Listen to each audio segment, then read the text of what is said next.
Uncle Heroes!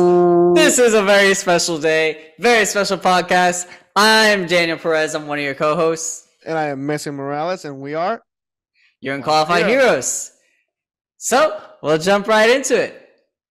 As you can see, if you're watching on YouTube, if you can't, go ahead on YouTube, like, subscribe, and then you can see our lights. We got Christmas lights. And if you could possibly see our Christmas backgrounds, we got Christmas backgrounds because today was the Guardians holiday special, and Christmas is around the corner. Festivities, Thanksgiving just happened, so all sorts of great things. And with that, we have an announcement to make. This is our last podcast of 2022. Yeah, so sad. It's a sad day. Who knew we'd still be making podcasts back in March? We're like, let's try this out. We'll see. Didn't have a good camera. Didn't have a mic. Well, we might have had a mic, but we weren't on YouTube. We grew a lot over since when we first started, and we got more listeners. So that's thanks to you guys. We got new listeners and growing our stuff. So thank you guys. Yeah. And we'll be back in 2023 for new content, just back better than ever. Yeah. All right. So, Messi, before we get into the Guardians special, we got some news to break. Go ahead with the Blade one. Okay. I know when you do that, but okay.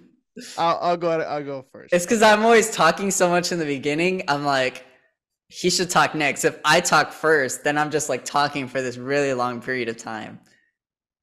Because you never talk in the beginning. So I always give you the first piece of news. That's okay. All right. So Blade got two announcements actually this week that just passed by. First news, we got a director. We got a new director for Blade. I don't think I know his name, but I got his name. It is Jan Demange or Demange. One of those three. Jan. Yeah. So Marvel Blades hires a Lovecraft Country director in a shift to a darker and grittier take on the MCU. So this new director will spice things up on the horror genre on the MCU. The second part of that news, they keep saying that this movie is going to be the most dark movie in the whole MCU. So we saw what they did pushing the boundaries on Doctor Strange, with Wanda being all scary and horror, all that stuff, like with Sam Raimi taking over that project. So I wonder if this is darker, I wonder how far they're gonna push their boundaries, because again, this is a PG-13. So to be honest, what's PG-13 nowadays? PG-13 nowadays, right back now? In the day, it used to be R-rated, and now it's PG-13. So I know they're gonna push their boundaries. I know they're not gonna cuss, because they don't cuss on most of the movies, just like the S word, and that's basically it. Yeah, that's basically it. But yeah, I wonder how far they will push their boundaries on this horror genre film. I don't know. It's pretty. I hope they do pretty good, because horror movies nowadays are not it. So yeah, I mean, the first Blade way back then was rated R, right? Yeah. So a lot of people are calling for Blade to be rated R, but like Messi said, that way back then's rated R is like today's PG-13. So they're gonna take it a darker route. Hopefully Kevin Feige doesn't throw this guy out and he's like, I hate your script, you suck. I mean, that would be crazy. I mean, I don't know. They haven't really announced if they finish a script or finish anything. Well, they actually got a new creative writer or a writer. I don't know the official language, but basically a person that's going to write the script. Yeah. So they got a director in Jan Demange, and they also got a new creative person. I forgot his name because no one ever cares about creative writers, which is sad. But because they're the ones that write the script. But you know what? We got a new script person, and those two are gonna hopefully make a good movie because Hopefully. that first one that didn't come out and we'll never see was not good. So yeah, I'm excited for Blade. Everyone's excited for Blade. Obviously, you got a delay, but we'll see where this goes. I think it was meant for the good. The reason why I got delayed. Sure. It got all the delays that are in the past year with COVID, they were kind of annoying, but they push more, and we got their projects eventually, and it makes sense because of how Kevin did them in order. But this delay is good because Kevin Feige said like, "Yo, your project sucks. We need to make it better. So let's push it back so we can make it actually better." So that's good because then that means they care about the content that they're releasing, and that Kevin Feige is like, I actually want this to be good, especially being a reboot, and it's not even like it's just like the first time showing something. Like this is something that people already know and love if you've seen the first one from back in the day. So it's like you got standards to live up to, especially if it's going to be in the MCU. So that's what we got with Blade, and that next piece of news is Kingpin. Vincent D'Onofrio, the actor who plays Kingpin, said in a interview that Kingpin's end goal is to fight Spider-Man. We know that Kingpin is, I guess, Daredevil's main villain in the previous show, and that they're both returning in Daredevil Born Again. He was in Hawkeye. He's most likely going to be in Echo. I think he's already confirmed to be in Echo. So he's everywhere. But what is his end goal? To fight Spider-Man. We're going to see it at some point. Spider-Man versus Kingpin. Maybe in Daredevil. Maybe not in season 1, but maybe somewhere. I don't know because the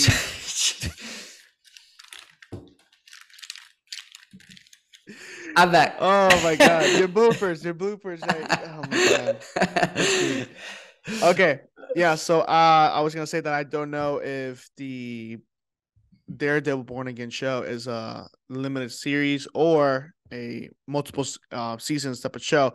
But if it's not, then of course, if you heard last week episode that we had some Spider-Man news that he's signed for 6 projects. One of the possible projects that he's included in is the Born Again Daredevil show coming to Disney Plus. That could be like one of the last couple episodes. Like the best episode of every Disney Plus show is the one before the end. The previous, the end always sucks. So maybe on that one, the Spider-Man can show up, fight Kingpin.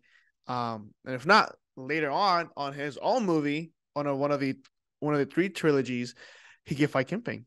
I don't know. Kingpin will be an awesome villain to look over. I don't care about Loki, WandaVision, Moon Knight. If Spider-Man shows up in Daredevil, which we all think he will, best. I don't even have to read the rest of the script. I don't have to do anything. That automatically, look, Daredevil by himself already makes it one of the top MCU shows. Period. I don't care what anyone has to say. Yeah, they might say, "Oh, MCU might ruin it."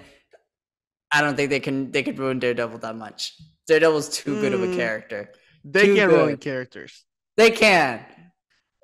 But also these are the same characters. So they know what they were in the previous thing. And not Matt Murdock. The guy who plays Charlie Cox said that like he didn't want to come back unless they did justice to the character. So he knows the character better than anyone, and I don't think he would let them ruin Daredevil.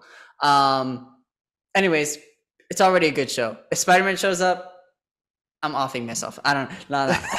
Look, Spider-Man's a good show. It's going to be great. There's no reason for me to live besides that, and I like Daredevil. Not your wife, not your future John. It's just Spider-Man. Yeah. Spider-Man and Daredevil particularly. Not like I said, it will be great to see them both together on finally in a project together, because in the all times in the comics, they're good duo. They work a lot together because they're street level fighters, and they're in New York. Why not help each other out? Because every character. Why not actually meet for once if you're both in the same state, like every other superhero? Yeah. Except She-Hulk, apparently. So speaking about Spider-Verse, there was a producer for not Into the Spider-Verse. What's it called? What's the sequel called? Into the Spider-Verse Part 2, Part 1. Oh, it is called Across the Spider-Verse. Yeah. So, speaking of Spider-Verse, the sequel, Across the Spider-Verse, there was a producer who is working on the movie that was asked the question if Tom Holland is going to be in the Spider-Verse. Well, he had answers. He said anything is possible. I hate when they do that. Anything is possible. That's so annoying. Which basically means that maybe. I don't know. It basically means every Marvel fan out there is gonna say he's confirmed. But yet again, he's not. But he's not. It will be cool. It will be cool to actually see him. To see him on as an animated character, playing himself, obviously. And also cool. to see Andrew and Garf and Toby as well. And cool. There's also the strong rumors of the PS4 Spider-Man or the PlayStation Spider-Man showing up. Look, Spider-Verse is going to be crazy. Period. The Spider-Verse is just crazy in general. Apparently, there's going to be 5 to 6 different times of animation. So that's like a lot of universes they're going to be jumping into. We already saw I think 1 or 2 in the trailer when he was fighting Spider-Man. I forgot his number. 2099. That guy, yeah, the Spanish dude. I forgot his name. Oscar Isaac. Oscar Isaac is playing him. Yes.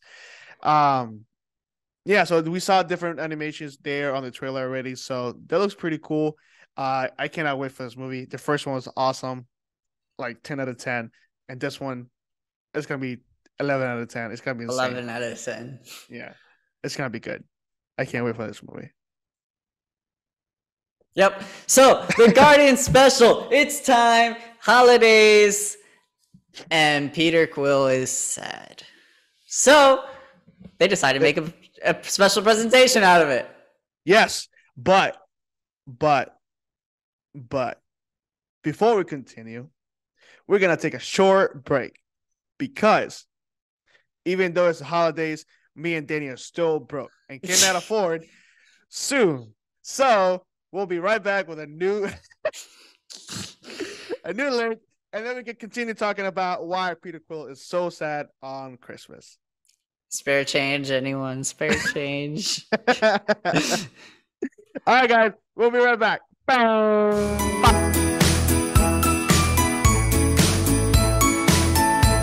Aqua of our heroes back from our break, and as I said before in our preview,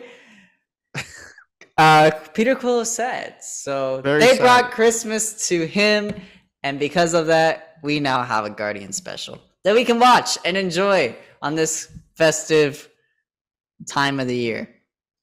So first things first, the presentation opened up with the classic Marvel credits, and already with just 2 weeks ago coming out, Shuri as the Black Panther was in the credits, and I was like, dang, bro, they be on top of that. They're like, it could come out the day before, and they're like already on the Marvel symbol.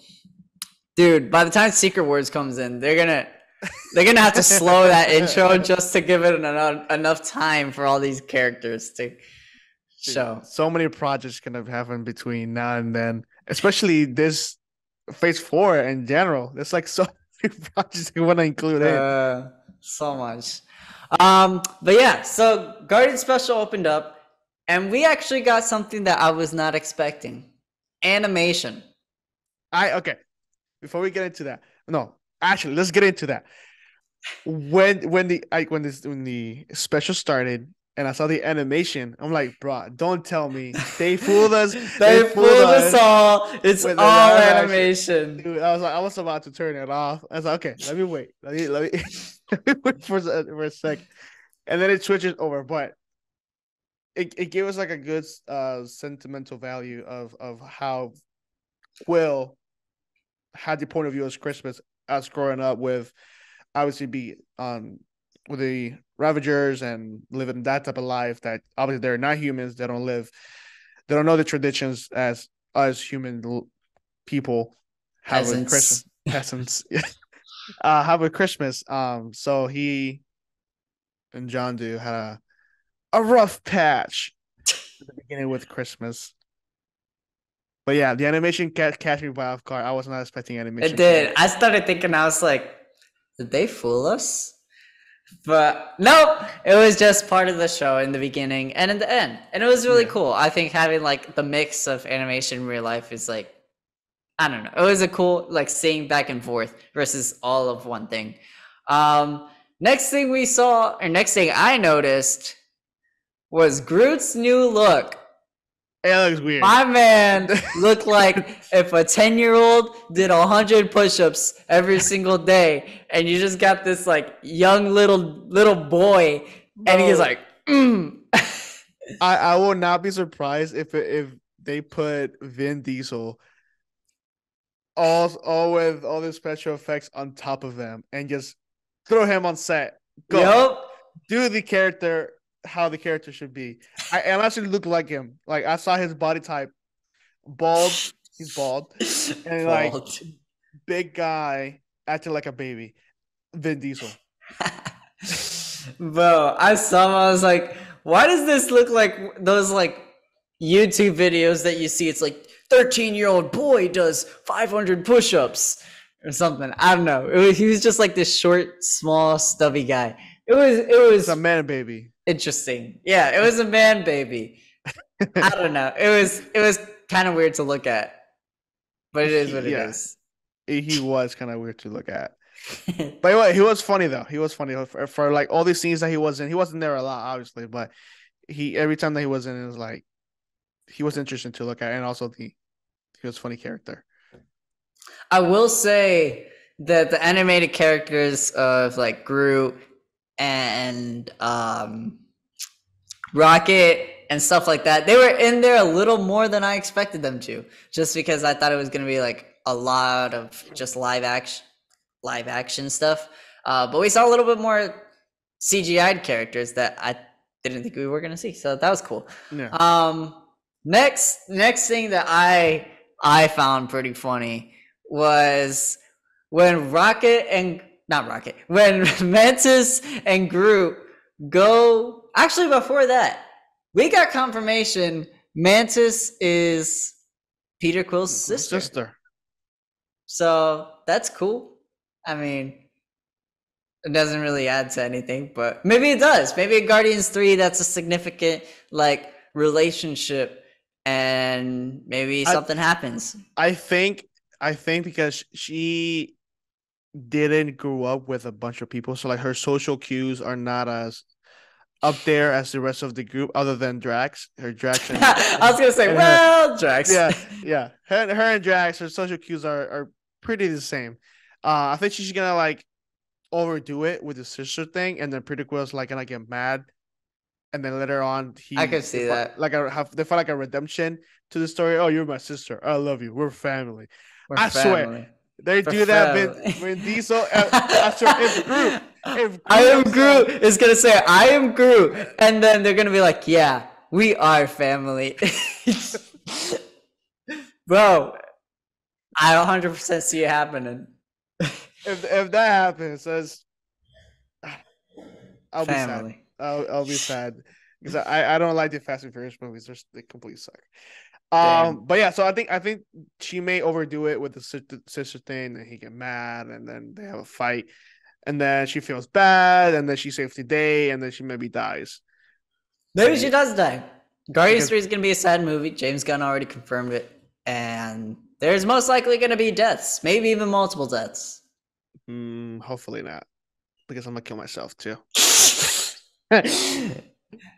Cancel. But no. Anyway, so something I noticed was one of the funnier things I noticed was when Mantis and Drax first go to Earth, and they're walking across the street of New York.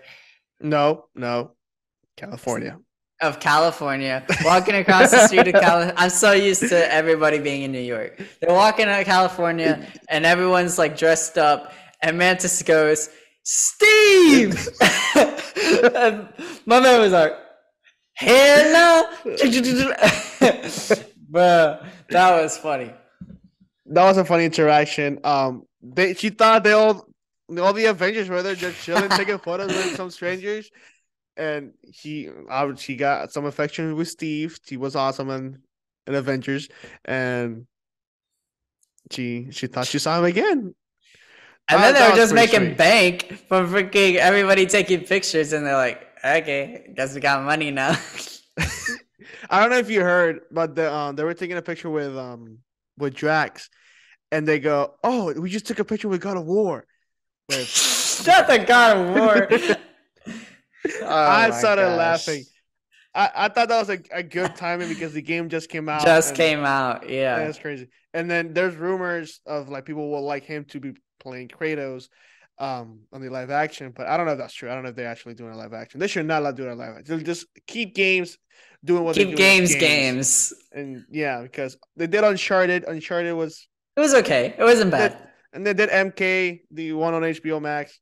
That one was so keep games. So do not do God of War on live action. Whatever. That's beside the point. But yeah. So I thought that was a funny thing that they just call him God of War on when he's Drax.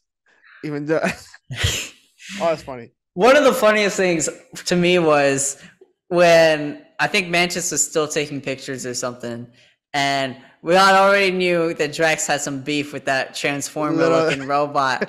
And towards the background, Mantis is like taking a picture with someone, and you just see Drax freaking beating up this dude. He's like, I'm like, bro, you're strong. That's probably gonna kill this man. Oh my gosh, that was interesting to see. Because when they go into the Hollywood streetway where all the characters are, the first thing he sees is this robot, and he goes, "This robot attacked kill my cousin." Yeah, something like that. He did something, and he looked resembling to the robots that did something to him, and he's like, "Okay, I'm about to get on you. I got beef." That was pretty funny. What else? Also, when Mantis. So when they were both, it was pretty funny that they both got drunk. But when they were both drunk, and the lady comes in, and so she starts charging for like the map, and she's like, "Oh, give it to me for free." And then she goes, "Give me all your money." I was like, "Damn, these people." So first, Drax beats up this dude, and then now she steals this person's money. This is like high level crimes over here. Do you know how many crimes they committed? Them two alone. just in like the little time that they were on Earth. They committed so many crimes. They committed offense, bullying, human trafficking. They fought cops. They're like, oh my gosh, she freaking destroyed a cop car. So many crimes. They should be in jail. But they're not. They're Guardians of the Galaxy. They saved the universe. But they're the Guardians. They save the universe. Exactly. But maybe the Nova Corps will come after them again. Well, nah, because it was on Earth. Anyways, what else is funny? Bro, when they were attacking Kevin Bacon, first off, that's just funny that they're like trying to literally steal a human. But bro, Mantis is creepy as hell. Bro, she was like on the walls. I was like, damn. I thought it was a Christmas special, not a horror movie. Dude, bro, that was straight out of like when Wanda in the Doctor Strange movie, and she's like, yeah, this is creepy. It was really creepy. She's like hopping on walls The and Exorcist. the only thing that bothers me was that on the beginning of when she asked Drax to toss her over the fan, He just threw her. she could have jumped because later on we see her just That's true. She jumping. could have jumped. She's like jumping like houses and shit. Like what are you doing? Like you gonna just jump that? But I guess it was a funny Wow. interaction. Yeah, That was funny. Drax throwing her across the thing though. She's like giving her mid plan and midway. She goes, okay.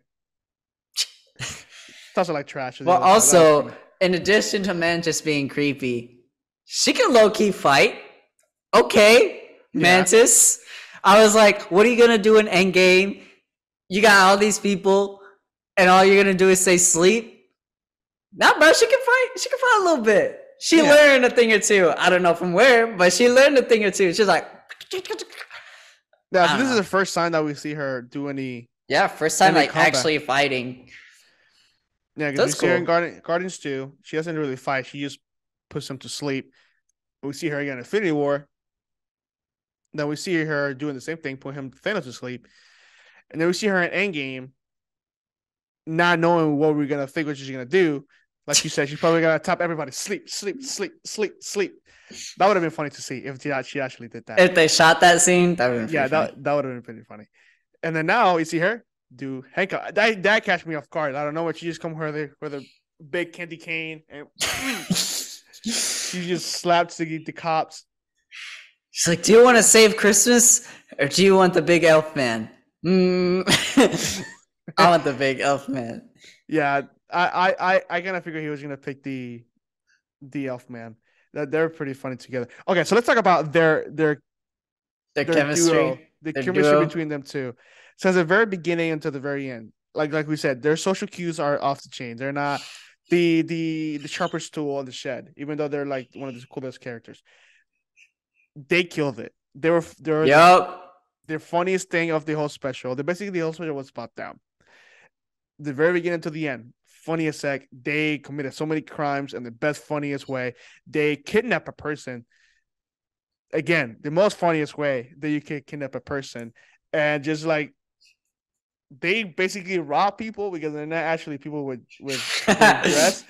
They just took photos of people and then people give them money, and then they stole a pamphlet from an old lady and give me all your money. So they're look, the Guardians is people's favorite family. They love. I mean, that's one of our favorite families in the MCU until maybe Fantastic Four come, but they're just so funny. James Gunn, kudos to you. We can't wait for Guardians 3. I swear he just went up to Drax and Mantis and he was like, yo, just be weird. Just be weird. Do you be weird? 100% weird.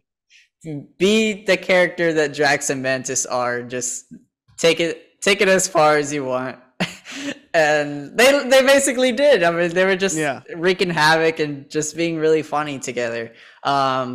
It makes me more excited for Guardians 3. I love Guardians. Guardians literally, I don't know, what James Gunn does with Suicide Squad and Guardians, literally just random characters for the most part. I mean, there's a couple like big ones like what's her name, Harley Quinn and stuff, but for the most part it's like these lower tiered characters, and he makes everyone fall in love with them.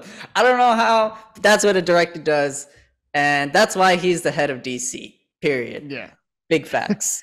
Anyways, so I don't know if you noticed, there's some Easter eggs around the I didn't notice any except one at the very end, but I want to talk about that.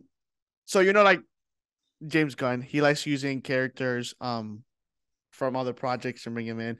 I don't know if you noticed when the lady gives them the pamphlet and the Mantis opposite, there's like another animation of like them going to each house. Yeah, they actually go to John Cena's house.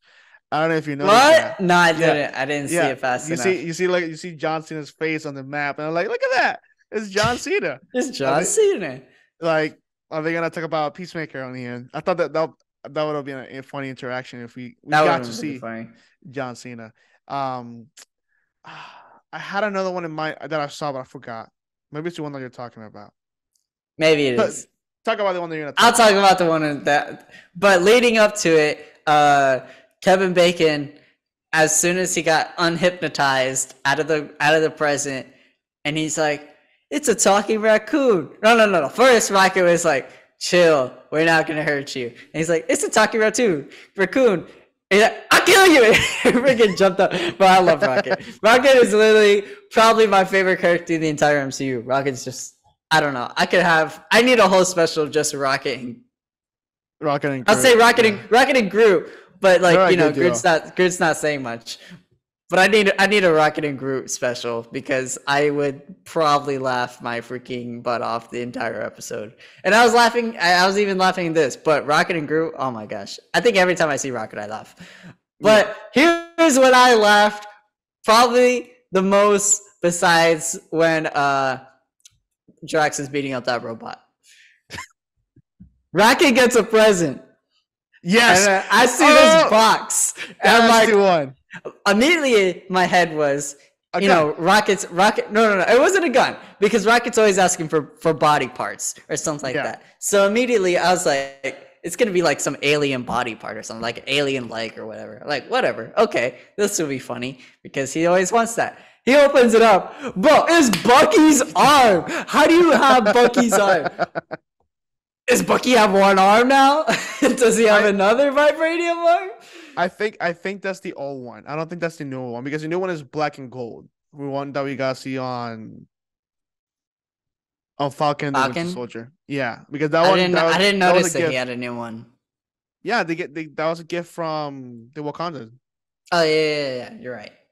Yeah, but I think that's the old one from Winter Soldier. But even though, how the hell you grab? How do you have Bucky's arm?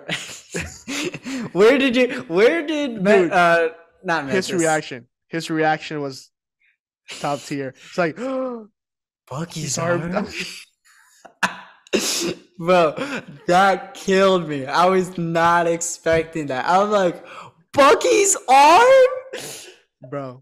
Oh my gosh. I wonder I can't wait for his human self if he actually is gonna, because the theory is he's been gathering body parts since the very first movie that we see him until now, until Guardians 3. I wonder if he's gonna build like a body for himself or like a big robot that is gonna like kill the people who created them. Because he could. That'll be cool to see. It'd be pretty funny to see. It'll be a funny interaction if he actually gets to see Bucky with his arm. And then Rocket with his other arm. He's like, "Hey, I got one of those too." I don't know, bro. Rocket just be killing me. Bro. They really said, "Let's put Bucky's arm as his gift." I don't know who thought of that, but kudos to you. I thought it was another big gun because it's a long box. So I thought, okay, they're gonna give him like another big gun, and then no, it was Bucky's arm. That was too funny. That was the best Easter egg. That was the best one. That was just too good. But all in all, it was just a fun show. If you didn't know, the Guardians special is the first MCU project in MCU history to not have a villain or an antagonist in the show. So it was just literally just the cops. It was literally just a lighthearted show, just to have fun and laugh and enjoy the holidays. Enjoy the holidays and be ready for Guardians 3 because Guardians 3 is going to be good and it's going to be sad. I swear James Gunn put this out because he's like, they're going to be crying in the next movie, so let's just make something funny. Yeah, let's build a roller coaster up. Yeah, they were building their roller coaster out. They shoot us way high with emotions and happiness, and then the next one, we gotta go straight down on sadness. We gotta straight down on sadness because the trilogy will be over. No more Guardians. I don't know. They might show up in Secret Wars, but they'll probably show up in Secret Wars. No more Guardians movies. No more Guardians movies. James Gunn already confirmed that. He's done after. He's done the Guardians, and then because he will be. Then he's going to DC. DC. So sad. But all in all, it was a good show. What would you rate Guardians Holiday Special out of 10? 9. It was that 9? 9? Okay. I give it Let's go with 9. I would say 8.5 to 9. Um, but let's just make it even 9. It was a great Yeah, show. it had obviously they have no villain, so like Right. that's besides the point. But it had everything. It didn't feel slow. It didn't feel rushed. It didn't feel the dialogue was off. You couldn't expect more. If you feel the dialogue was off between Mantis and Drax, you must be like a OCD person that everything must be perfect. Like there's literally the two dumbest characters Yep, on literally. this thing. If you find that a problem, you are the problem, not them. Period. The other than that, funny. I think each character had what they were there to supposed to do what they were supposed to there. The at least we got some more backstory on John Doe. He was back. I was not surprised the voice actor, the actual actor was there. I think that's why they do animated. I don't think he wanted to do like get all blue again and. Yeah, that's true. Because look, makeup and all that stuff, it's a lot. It's a lot, yeah. Sometimes you're sitting in a chair for hours. Just for like a couple of seconds. Just for a couple of seconds. So yeah, I could see that being a reason why. Even if it was not a reason, it was a good way of doing it. Anyways, whether they were deciding on doing a live action or not, I think he just putting the animation there was more of a, I don't know, like a better back way of doing the backstory of Quill and John Doe. I don't know. And then at the end that we see like the little redemption of why of what actually happens next, because I forgot his name. Yondu? James Gunn. No, the Kraglin? James Gunn. Yeah, that guy. He didn't have the full story when he was telling the story in the very beginning of the show. Yeah, so it was a good sentimental way of telling the backstory. It was good. And I'm just gonna put this out there. I said it during Werewolf by Night, but that was just one. But now after getting 2, we need presentations. We need specials. Not everything has to be a show.